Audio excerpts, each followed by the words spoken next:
விஜயால வந்து 2வது இடத்தை பிடிக்க முடியாது, வரலாற்றை வந்து மாற்ற முடியாதுன்ட்டு வேல்முருகன் அவர்கள் கருத்து வச்சிருக்காரு. தமிழக வெற்றி கழகத்தை பொறுத்தவரையிலும் ஒரு புதிய வரலாற்றை படைக்கிற இயக்கமாகத்தான் எதிர்காலத்தில் அமையப் போகிறது. குறிப்பாக ஒவ்வொரு கட்சியை சார்ந்தும் ஒவ்வொரு கருத்துக்களை வெளிப்படுத்துகிறார்கள். இப்போது மக்களுடைய நிலை என்ன இருக்கிறது என்பதை களத்திலே தான் காண வேண்டும். நேற்று தினம் 2 நிகழ்ச்சியை நான் கலந்து கொண்டேன்.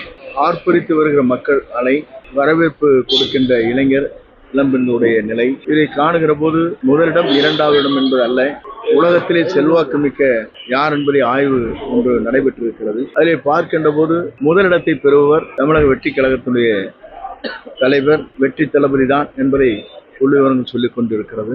2வது இடம்தான் பாரத பிரதமர் என்பதும், 3வது இடம் என்பது நம்முடைய முன்னாள் முதலமைச்சர் ஆந்திரா அவர்களும், 4வது இடத்தை இன்றைய துணை முதலமைச்சர் தான் இடம்பெற்றிருக்கிறார் என்ற புள்ளிவிவரம் கொடுக்கப்பட்டிருக்கிறது. இதையெல்லாம் பார்த்ததற்கு பிறகு ஏன் தமிழக வெற்றி கழகத்தை எல்லோரும் கூர்ந்து கவனித்துக் கொண்டிருக்கிறார் சொன்னால், முதலிடத்திலே வந்து கொண்டிருக்கிறது, அடுத்த முதல்வர் அவர்தான் என்பதை காலம் பதில் சொல்ல இருக்கிறது. ஆகவேதான் எல்லோரும் இதற்கான கருத்துக்களை சொல்லிக் கொண்டிருக்கிறார்கள்.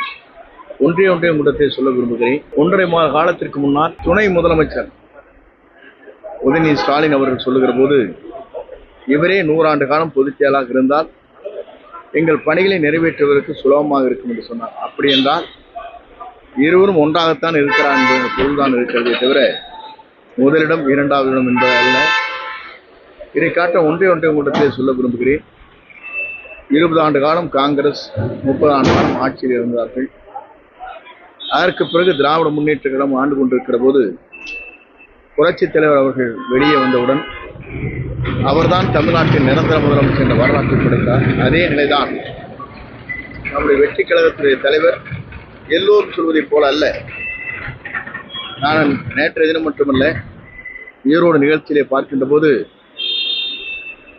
தலைவர் வருவார், நாளை ஆட்சியை பிடிப்பார், அவர்தான் தமிழ்நாட்டின் முதலமைச்சர் என்றுதான் மக்கள் ஆர்ப்பரித்து வருகிறார்களே தவிர வேறொன்றுமில்லை.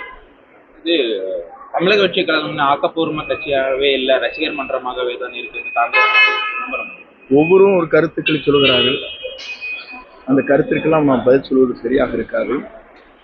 எங்களை பொறுத்தவரையும் தெளிவாக, நிலையாக நாளை எதிர்காலத்தை நோக்கி எங்கள் பயணங்கள் மேற்கொள்ளப்பட்டிருக்கிறது. ஒரு நல்லவர் தமிழ்நாட்டில் முதலமைச்சராக வர வேண்டும் என்பதுதான். அப்படி என்றால் நீங்கள் கேட்கக்கூடும், புரட்சித் தலைவர் அம்மா இல்லையா என்று கேட்கக்கூடும்.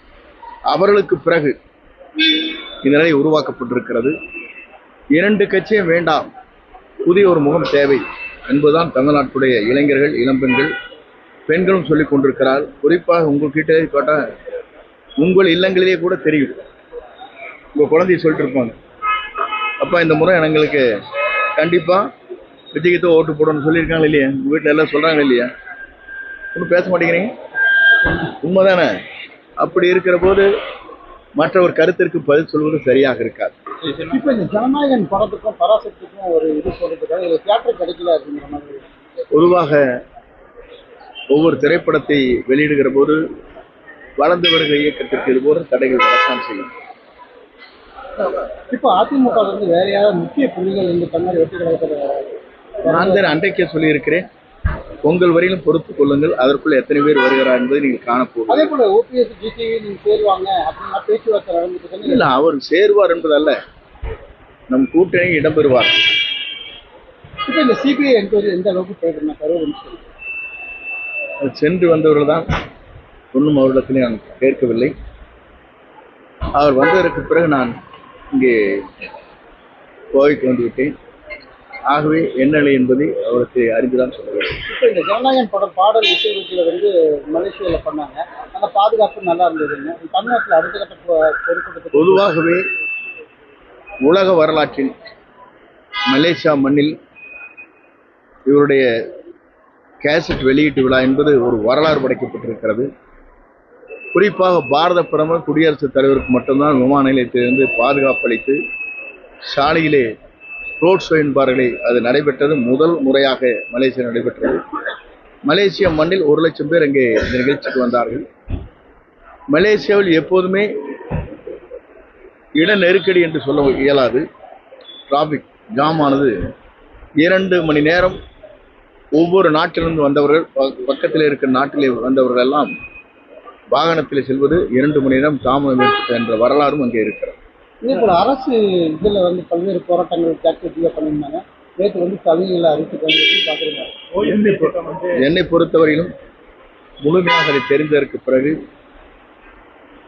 பத்திரிகை வருகிற செய்தியை வைத்துவிட்டு சொல்ல முடியாது. ஏனென்று சொன்னால் போடப்பட்டிருக்கிற ஜியோ எப்படி இருக்கிறது என்பதை தெளிவாக தெரிந்துவிட்டு என்ன நிலை இருக்கிறது என்பதை ஆய்ந்துதான் சொல்ல இயலும்.